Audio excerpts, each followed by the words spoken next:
Hasil imbang yang diraih Indonesia saat bersua Ekuador dan Panama sejatinya patut kita syukuri. Meski masih banyak sekali catatan, namun yang pasti, peluang Indonesia untuk lolos ke babak gugur masih terbuka. Mengingat skuad Garuda sendiri belum pernah kalah. Nah, meski begitu, masih banyak sekali netizen Wakanda yang berpikiran sungguh pendek. Di mana sentimen kepada Coach Bima Sakti kok rasanya terlalu kejam. Memang ia tak sehebat Sinteyong yang sudah punya level kelas dunia. Namun bukan berarti Coach Bima nggak bisa ngapa-ngapain. Dan melihat pertandingan melawan Panama kemarin, setidaknya ada beberapa poin yang membuktikan jika mantan gelandang Indonesia di era dahulu itu gak semiskin taktik yang netizen kira. Lantas apa sajakah itu?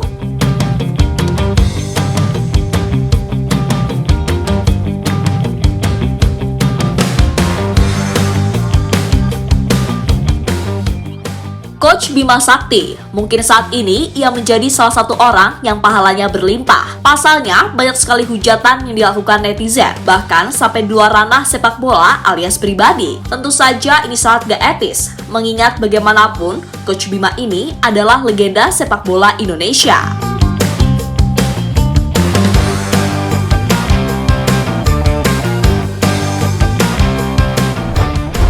Ya, beberapa sentimen yang disematkan kepada Coach Bima Sakti rata-rata terkait soal local pride, miskin taktik, dan guru penjas. Emang sih harus diakui, kalau perbandingannya adalah Coach Sinteyong, ya Coach Bima masih kalah jauh, baik dari sisi pengalaman ataupun variasi taktik. Namun di sini, Coach Bima kan bagaimanapun sudah diberi kepercayaan oleh Federasa, dan pastinya ia juga sudah meminta masukan dari Sinteyong terkait beberapa hal. Nah, kalau boleh berkata jujur, sebenarnya agak kasihan, dan bahkan sangat kasihan melihat Coach Bima diperlakukan seperti ini, bahkan oleh netizen Indonesia yang katanya ramah-ramah itu.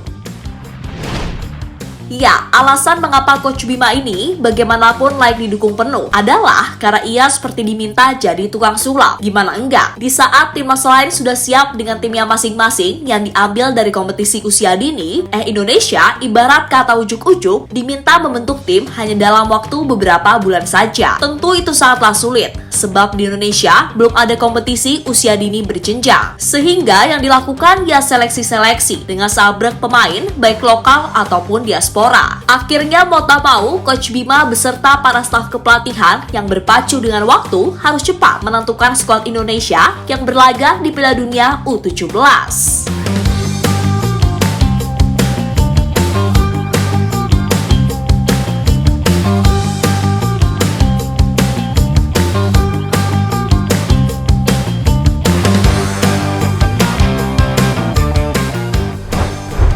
Ya, berada satu grup dengan Ekuador, Panama, dan Maroko. Indonesia jelas nol target di kompetisi ini. Bukan apa-apa, tapi realistis saja. Orang waras mana yang menaruh ekspektasi tinggi kepada tim yang dibentuk tanpa kompetisi, kemudian disuruh bersaing dengan negara-negara yang pemainnya aktif main di kompetisi usia dini. Namun seketika harapan itu muncul ketika Indonesia secara luar biasa mampu mengimbangi runner-up Copa America, Ekuador 1-1. Di luar skor yang ada baik secara teknik dasar serta visi bermain, nyatanya tim yang dibentuk secara ujuk-ujuk ini bisa meladeni intensitas tinggi dari Ekuador walaupun stamina drop di menit 70-an ke atas.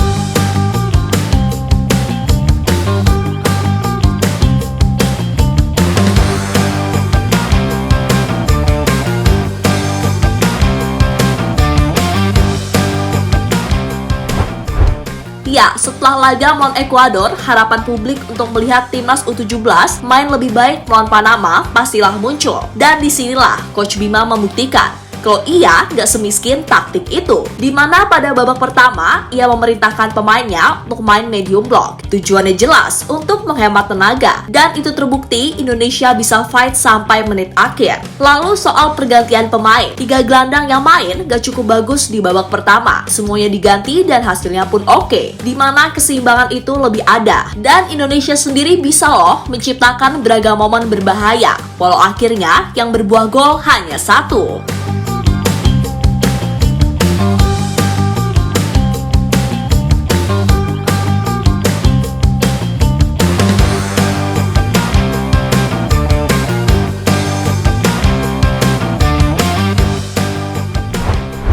Ya, mungkin di laga melawan Panama, yang mesti jadi catatan Coach Bima adalah soal ego pemain. Yang kita tahu, bocah umur segitu memang sangat ingin show off agar jadi pusat perhatian. Akan tetapi, kalau ujung-ujungnya hilang bola, kan bisa bahaya.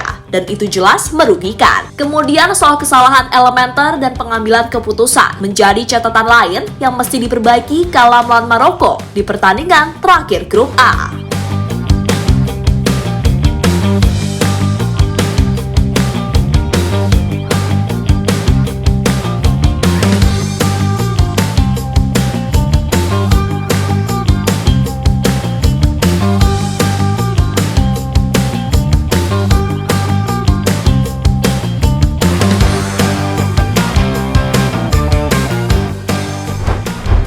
Ya, melihat segala hal yang sudah terjadi, kini harapan Indonesia untuk lolos ke babak gugur saatlah terbuka. Tentu saja, jika bisa menang atas Maroko dengan skor berapapun, pastilah tiket ke-16 besar otomatis didapat pasukan Bima Sakti. Nah, dengan kondisi tersebut, timnas Indonesia malah bisa menjadi juara grup apabila Ekuador kalah atas Panama. Tapi sebaliknya, jika Ekuador menang atas Panama, Indonesia yang akan finish di posisi runner-up. Lalu gimana bila hasilnya imbang lagi? Maka timnas Indonesia U17 masih berpeluang untuk lolos kok ke babak berikutnya. Akan tetapi, Indonesia masih harus bergantung pada hasil laga lainnya. Jika Ekuador menang atas Panama, Indonesia akan finish di posisi ketiga. Namun, jika ada kejutan Panama menang atas Ekuador, maka timnas terancam menjadi juru kunci dan tak mampu lolos. Semoga saja itu nggak terjadi ya. Dan seandainya sampai harus finish di posisi ketiga, maka langkah timnas Indonesia ke babak berikutnya akan ditentukan lewat jalur peringkat 3 terbaik. Mengingat di Piala Dunia U17 kali ini, selain juara dan runner-up grup, akan ada 4 tim yang akan lolos lewat jalur peringkat 3 terbaik. Dan dari 6 grup yang ada, akan diambil 4 tim terbaik yang dihitung lewat klasmen. Kemudian, kalau kalah, apakah peluang itu seketika tertutup? Oh, jelas enggak dong. Karena meskipun misalnya nanti kalah menghadapi Maroko, skuad Garuda Muda masih berpeluang melaju ke babak 16 besar. Tapi dengan syarat, Ekuador dapat mengalahkan Panama. Namun jika realitanya begitu, berat sih, karena kondisi seperti itu mungkin sulit untuk menjadikan timnas kita lolos ke jalur peringkat 3 terbaik. Pasalnya, timnas hanya koleksi 2 poin saja, sedangkan persaingan di klasmen peringkat 3 terbaik Piala Dunia U17 kali ini sangatlah ketat.